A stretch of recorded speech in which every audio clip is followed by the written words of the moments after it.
Bonjour et bienvenue dans cette nouvelle vidéo où j'aborde la thématique de la culpabilité et loin des réponses toutes faites, ce seront plutôt des pistes de réflexion que je vais proposer pour dépasser, pour gérer au mieux cette culpabilité.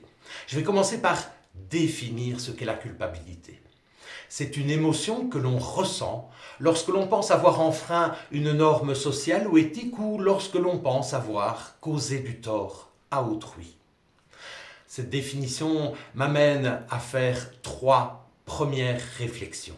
La première, puisqu'il est question de normes sociales et éthiques, eh bien, la première démarche consistera à interroger ces normes que l'on pense avoir violées.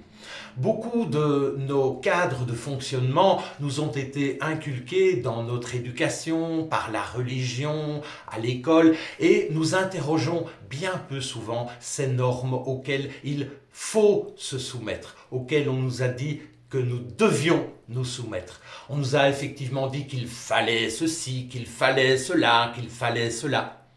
Mais est-ce que ces normes font toujours sens pour nous ? Est-ce que nous continuons à les accepter ? C'est une première démarche que je te propose lorsque tu ressentiras de la culpabilité. La deuxième réflexion que je souhaite poser, c'est est-ce que la situation pour laquelle tu ressens de la culpabilité, est-ce que cette situation est sous ton contrôle ? Est-ce que tu as un pouvoir d'action dessus ? En effet, ressentir de la culpabilité pour les actes ou les pensées ou les paroles de quelqu'un d'autre n'a évidemment aucun sens. Et donc la culpabilité que tu pourrais ressentir parce que quelqu'un dit ou fait quelque chose n'a aucun sens. Et la troisième réflexion que j'ai envie de poser avant de proposer des pistes, eh bien, la culpabilité nous oriente immédiatement vers le passé.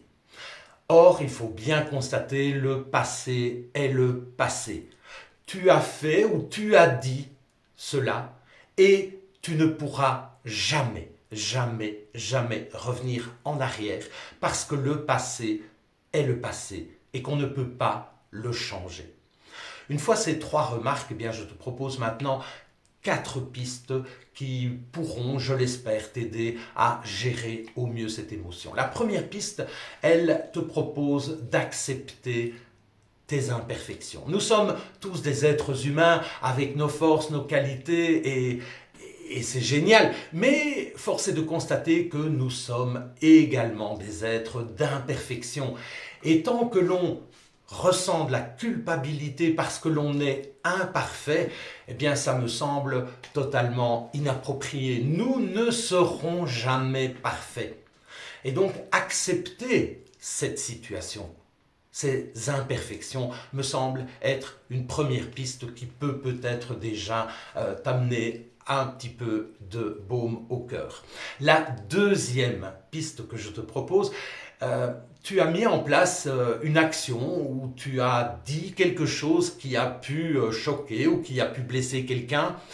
Voilà. Si tu l'as fait, c'est que cela répondait chez toi à un besoin.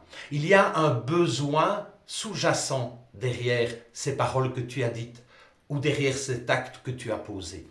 Clairement identifier ce besoin me semble être fondamental parce que ce besoin, il a évidemment besoin d'être satisfait. Alors certes, le moyen que tu as choisi pour le satisfaire n'est sans doute pas adéquat, mais prendre en compte ce besoin pour en avoir conscience, pour ainsi réfléchir à d'autres manières de le satisfaire, me semble aussi être une démarche positive.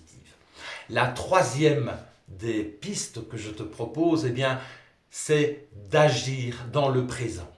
Si effectivement tu as blessé quelqu'un ou si tu as effectivement enfreint une norme importante pour toi, eh bien c'est le moment dans le présent de prendre ta responsabilité par rapport à cela. La culpabilité, c'est une émotion qui te garde, qui te maintient dans la tête. Ce que je te propose plutôt, c'est de prendre ta responsabilité. Ok, tu as fait du tort à quelqu'un, eh bien comment, dans le présent, peux-tu réparer cette situation.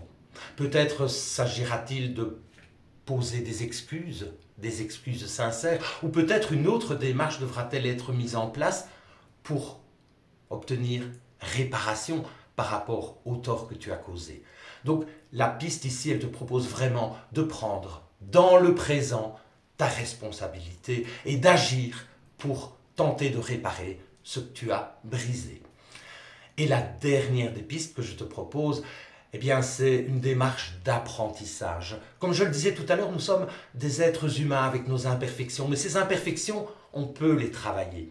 On peut les travailler en mettant de la conscience sur ce qui se passe, conscience qui nous permet d'apprendre de nouvelles choses sur nous et sur notre fonctionnement.